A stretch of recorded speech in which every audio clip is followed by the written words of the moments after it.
नमस्कार. श्री स्वामी समर्थ सर्वांना. श्लोक ददूस चॅनलमध्ये तुम्हा सगळ्यांचे खूप खूप स्वागत आहे. स्वामी तुम्हा सगळ्यांना कायम सुखी ठेवो ही स्वामीचरणी प्रार्थना करते आणि आजच्या व्हिडिओला सुरुवात करते. तर आजचा व्हिडिओ असा आहे की आज आहे गुरुवार. तर आज आहे गुरुपुष्य अमृत योग. तर या दिवशी आपण बऱ्याच सेवा करतो, उपाय करतो. तर आजच्या दिवशी अजून एक उपाय करायचा आहे. एक दिवा लावायचा आहे, ज्यामुळे काय होईल की आपल्या घरातील म्हणजेच की 7 पिढ्यांचे दारिद्र्य नष्ट होईल. तर तो कोणता उपाय करायचा आहे तर ते आजच्या व्हिडिओमध्ये आपण बघणार आहोत. त्यामुळे व्हिडिओ शेवटपर्यंत नक्की बघा. व्हिडिओ जर आवडला तर व्हिडिओला लाईक करा. गुरुपुष्य अमृत योग म्हणजेच की आजच्या दिवशी आपण पुष्य नक्षत्र आलं तर त्या दिवशी गुरुपुष्य अमृत योग होतो. हा सर्व कार्य शुभ समजला जातो. या योगावर सुवर्ण खरेदी केली असता त्याची वृद्धी होते असा समज आहे. मात्र हा योग शुभ असला तरी या दिवशी विवाह करत नाहीत, कारण पुष्य नक्षत्र विवाहास वर्ज्य मानले जाते.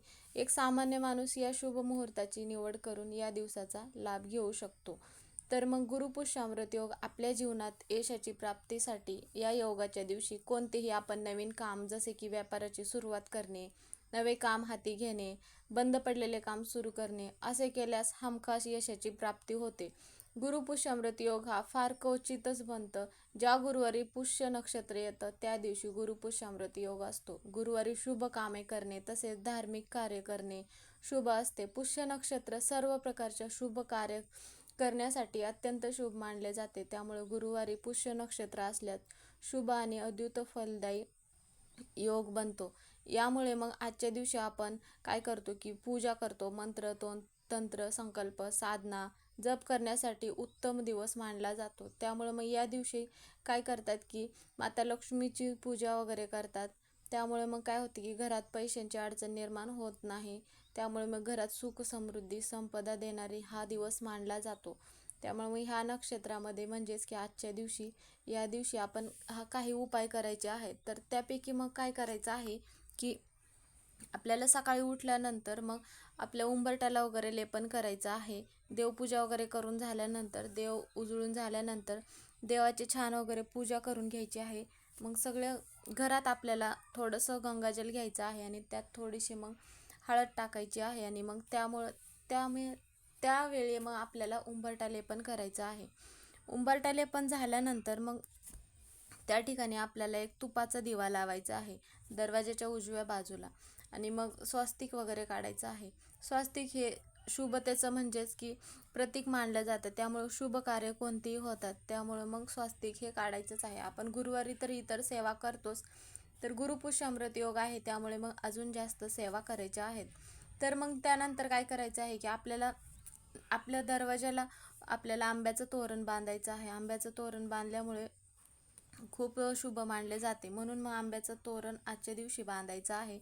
आणि त्यानंतर मग दरवाजावरती आपल्याला थोडंसं कुंकू घ्यायचं आहे, त्यामध्ये गंगाजल टाकायचं आहे आणि मग त्यात काय करायचं आहे, कुंकवाने शुभ लाभ काढायचा आहे. म्हणजे दरवाजावरतीच काढायचं आहे आणि त्यात स्वस्तिक पण काढायचं आहे.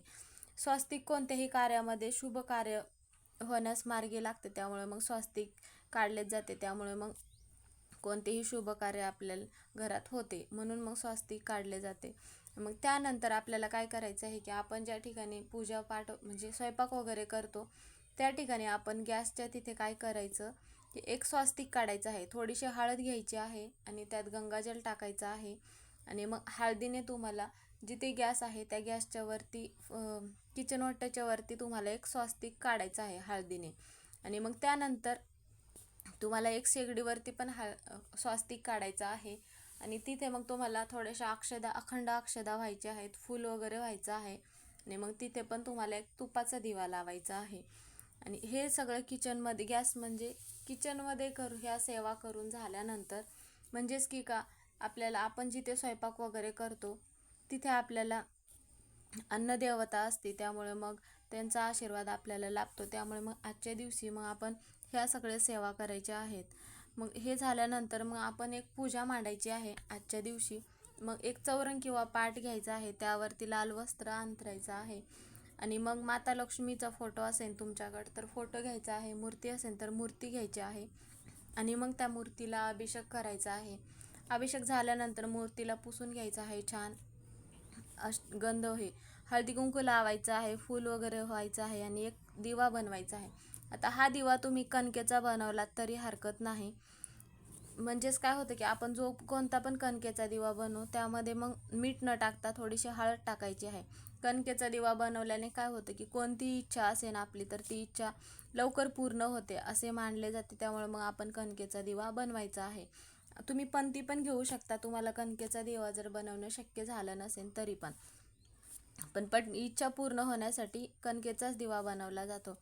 मग त्यात थोडीशी हळद टाकायची आहे म्हणजे कणिक मळत असताना. आणि मग तो दिवा आपल्याला तुपाचा लावायचा आहे. आता जर तुमच्याकडे जर तूप नसेल तर तुम्ही मोहरीचं तेल घेऊ शकता किंवा तिळाचं तेल घेऊ शकता. आणि त्या दिव्यामध्ये आता तुम्ही पिठामध्ये जर हळद टाकली नसेल तर दिव्यामध्ये हळदी कुंकू व्हायचं आहे, थोड्या अशा अक्षदा व्हायच्या आहेत. जर पिठामध्ये तुम्ही हळद टाकली असेल तर फक्त मग कुंकू टाकू शकता तुम्ही दिव्यामध्ये. आणि मग त्यानंतर तुम्हाला मग एक लवंग घ्यायची आहे, लवंग फुल असलेली घ्यायची आहे, खराब लवंग घेऊ नका. आणि एक वेलची घ्यायची आहे, हिरवी वेलची घ्यायची आहे, वेलची पण चांगली घ्यायची आहे, तुटलेली वगैरे घेऊ नका. आणि मग हे वेलची आणि लवंग ती दिव्यामध्ये टाकायची आहे.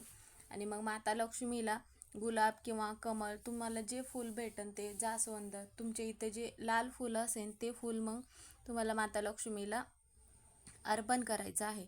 फूल अर्पण करून झाल्यानंतर मग माता लक्ष्मीची सेवा वगैरे करायची आहे, जप वगैरे करायचा आहे. आणि ओम महालक्ष्मी नमः या मंत्राचा 108 वेळा जप करायचा आहे. आणि मग त्यानंतर तुम्ही खीर बनवली असेल तर नैवेद्य म्हणून खीर ठेवायची आहे, माता लक्ष्मीची आरती करायची आहे.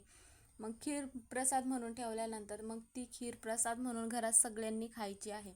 आणि तुमच्या मनातील जी पण काही इच्छा असेल ती इच्छा माता लक्ष्मीला बोलायची आहे, जी पण काय असेल ती. आणि त्यानंतर मग तुम्हाला एक मंत्रांचा जप करायचा आहे. आता तो मंत्र कोणता आहे तर ओम श्री ही दारिद्र्य विनाशिवे धनधान्य समृद्धी देही देही नम. परत एकदा सांगते, ओम श्री ही दारिद्र्य विनाशिवे धनधान्य समृद्धी देही देही नम. तर मग हा मंत्र तुम्हाला 108 वेळा म्हणायचा आहे. आता हा मंत्र जर तुम्हाला म्हणजे म्हणण्यासाठी जमत नसेल तर तुम्ही मग गुगलवर हा मंत्र सर्च केलात तर मग तुम्हाला तो मंत्र माहिती होईल. मग तुम्ही हा मंत्र यूट्यूबवर टाकला तर तुम्हाला हा मंत्र पण मिळून जाईल. आणि मग तुम्ही हा मंत्र म्हणणं शक्य होत नसेल तर तुम्ही मोबाईलवर लावू शकता. म्हणजेच काय होईल की ज्या पण काय तुमच्या अडचणी असतील त्या अडचणी दूर होईल आणि माता लक्ष्मीची कृपा तुमच्यावर नेहमी राहील. घरातील कोणत्याही अडचणी असतील, व्यवसायात प्रगती होत नसेल किंवा तुम्हाला पाहिजे त्या गोष्टी मिळत नसतील किंवा तुम्ही खूप कष्ट करताय पण तुम्हाला पाहिजे तसं यश मिळत नसेल तर त्या सगळ्या अडचणी दूर होतील. आणि मग त्यामुळं मग आजच्या दिवशी हा योग जुळून आलेला आहे. त्यामुळे मग आजच्या दिवशी तुम्ही हा उपाय करू शकता. ज्या पण काय अडचणी असतील त्या अडचणी दूर होतील. तर मग हा उपाय कोण कोण करू शकतं तर हा उपाय घरातील कोणीही व्यक्ती करू शकतात. फक्त एवढंच आहे की महिलांनी मासिक धर्म असेल तर महिलांना हा उपाय करता येणार नाही. सुतक वगैरे असेल तरी पण हा उपाय करता येणार नाही. तर मग आजचा व्हिडिओ कसा वाटला कमेंट करून नक्की सांगा. कमेंटमध्ये श्री स्वामी समर्थ किंवा ओम महालक्ष्मी नमः हे लिहायला विसरू नका. व्हिडिओ जर आवडला तर व्हिडिओला लाईक करा. चॅनलवर जर नवीन असाल तर मग चॅनलला सबस्क्राईब करा. परत एका नवीन व्हिडिओमध्ये पुन्हा भेटू. व्हिडिओ बघितल्याबद्दल धन्यवाद.